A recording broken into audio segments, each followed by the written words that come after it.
All right, let's start with the latest. Constitution Amendment Bill is signed and sealed. That's the message President Uhuru Kenyatta and Raila Odinga's Confidants are telling Kenyans, adding that the next stop will be the referendum, which should happen by March 2021 latest. That's right. In separate media briefings, the two, Jubilee Vice Chairman David Murathe and ODM Secretary General Edwin Sifuna, say calls to reopen the debate are tactics by BBI opponents to derail the referendum and will not be entertained.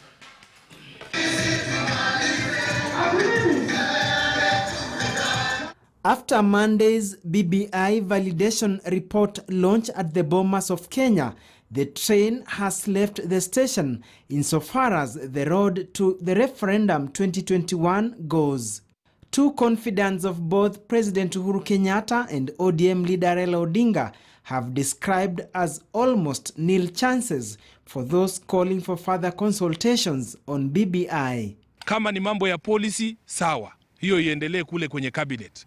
Mambo ya proposed legislative changes ifanywe ndani ya bunge na wafanye ile wanaita public participation.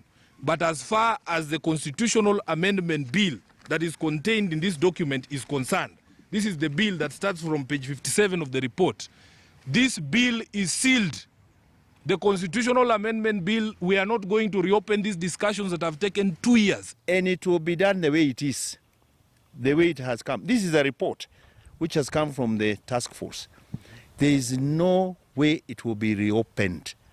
Anybody trying to tell you that they are going to have any further conversation about this document, they are deceiving themselves. They had an opportunity. On Thursday, a section of senators under Team Kenya formation held consultations with ANC party leader Musalia Mudavadi, leaders who are calling for a window to be opened for consensus building. But according to Murathe, that school of thought has ulterior motive.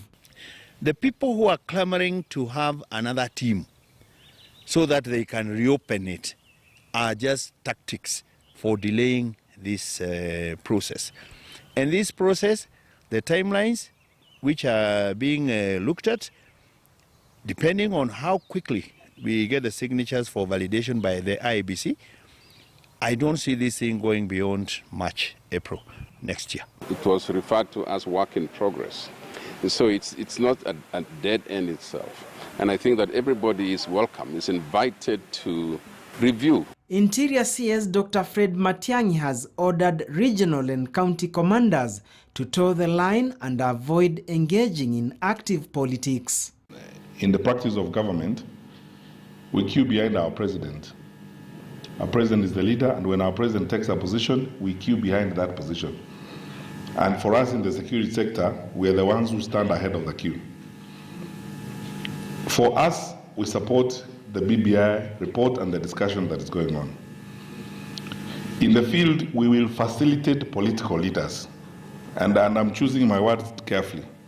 We will facilitate the political leaders as they discuss the matter, as they organize people, as they work with them. As they say, the die seems to be cast. Duncan Hemba, KTN.